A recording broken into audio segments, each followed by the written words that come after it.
Lebanon? Because you violated the ceasefire in Lebanon a few thousand times already. It's not Hezbollah. You can't blame it on Hezbollah. You can't blame it on the Lebanese. You've killed thousands of them already, civilians. So Israel's just acting like a rogue terrorist entity.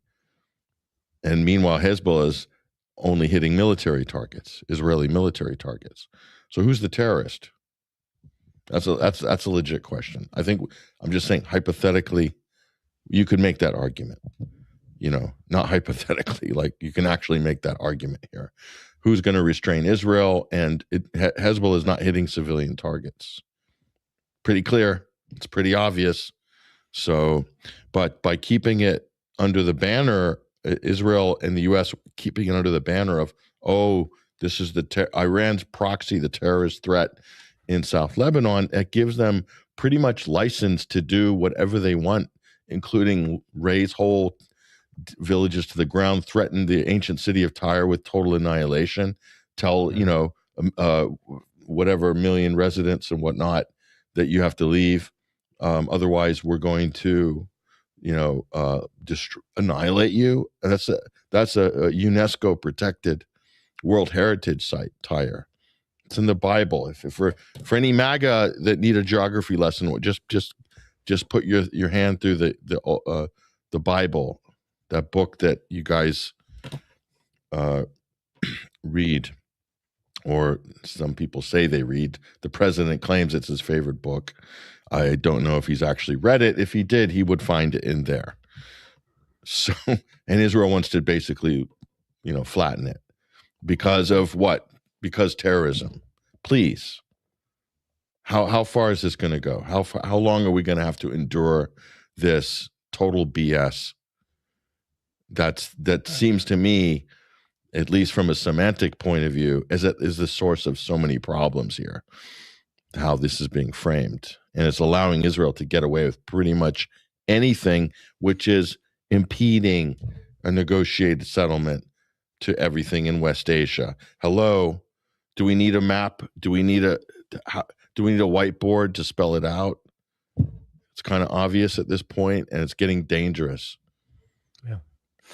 Yeah, definitely is getting dangerous. And just before we get deeper into Lebanon, because Iran has made a major move in response to this, and it seems like things are building up quite quickly regarding now Iran intervening, in league with the resistance in Lebanon.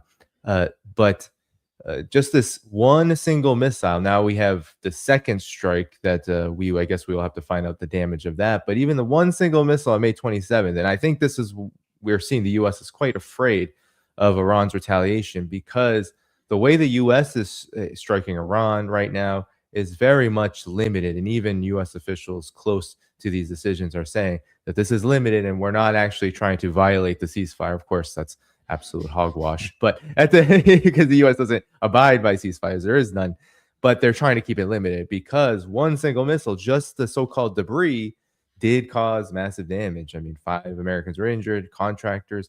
What's the significance of Kuwait being this?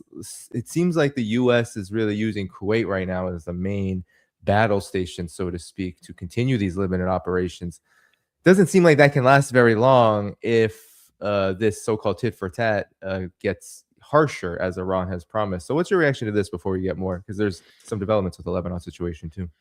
I'm quite frankly surprised that they are using Kuwait as a staging ground for anything, considering what's happened to Kuwait, to the U.S. facilities in Kuwait since this phase of the war began in February 28th. So I'm surprised. Why would they do that? Certainly, it's not. I can't see it in the Kuwaitis' interest. The Kuwait historically, it's an artificial emirate. It's just carved out of Iraq, basically. Not that Iraq is very well defined as a nation, thanks to the British. Thank you very much, British colonial map makers. But Kuwait is precarious, and it's always relied on U.S. protection to basically exist. It's very lucrative, and it's from an oil point of view, it's got a lot, but it could very easily, the royal family there is serving really at the pleasure of the United States, period. And all their money is tied up in American banks, so they can't kick the Americans out. So it's a very difficult situation. Iraq's also in a difficult situation for the same reason. The United States have control over a lot of Iraq's liquid assets in New York, which means that Iraq could be taking a much more strident position in this, allying with Iran, closing their airspace, and also addressing the Kuwait situation. But that can't happen at the moment. So the U.S. still has a lot of leverage over both of those. So in a way, they're kind of, they could be sacrificing Kuwait if things were to escalate. But Iran's been very circumspect and careful about this choice of its targets. That's been pretty consistent. So they're not going to be hitting Kuwaiti civilian targets. That's not going to happen. It's very strictly military and strictly key infrastructure relating to that. So, but that's a problem. Is it a case maybe that the U.S. just has very few options in terms of staging? Saudi Arabia, not exactly a great option. Qatar, not exactly a great option. What's left? You have sort of malleable. Bahrain is massively exposed and damaged. So what are you left with? Well, you've got Kuwait, and you've got the United Arab Emirates and Jordan. That's it. And Israel. So it's not the same as before February 28th. It's reduced options. And maybe it's just a case of that.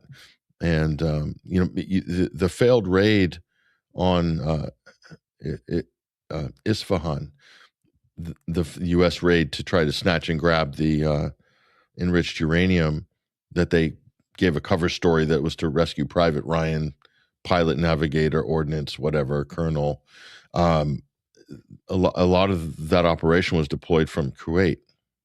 So, I think it's a problem. I think the U.S. have, they're overly reliant on their naval assets, aircraft carriers, air-to-air refueling.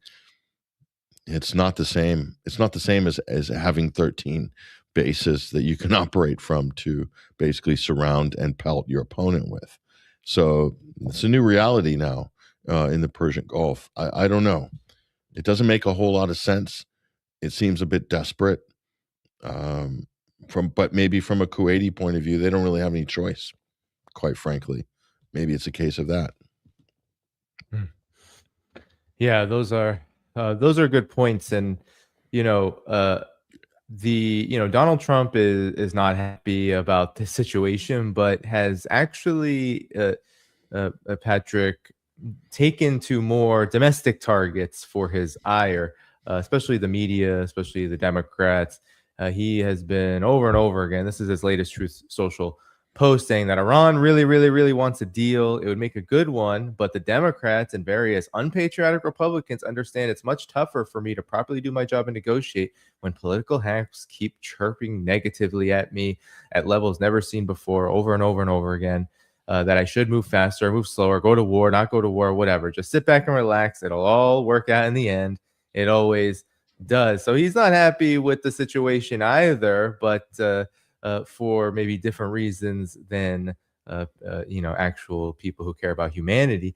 But now the situation is not going at all like Donald Trump is saying, because there's been a series of developments here, Patrick. Let's look at this one. The reports are from Tasnim News, Iranian media, that Iran has actually suspended all indirect talks and messages with the United States through intermediaries. And they're citing the Lebanon and Gaza fronts as being the reason why, because expanding Israeli operations there completely violate ceasefire-related understandings. And they've reiterated that any resumption of dialogue depends on the cessation of military operations in these parts of the region, Gaza and Lebanon. Now, this seems to indicate that there could be an attack on Israel if they carry out, for example, the expansion of strikes Israel does on Lebanon.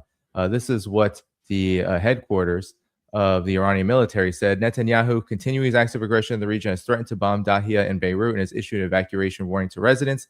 Given the regime's repeated violations of this ceasefire, if the threat's carried out, we warn residents of the northern areas and military settlements in the occupied territories. If they do not wish to be harmed, they should leave the area.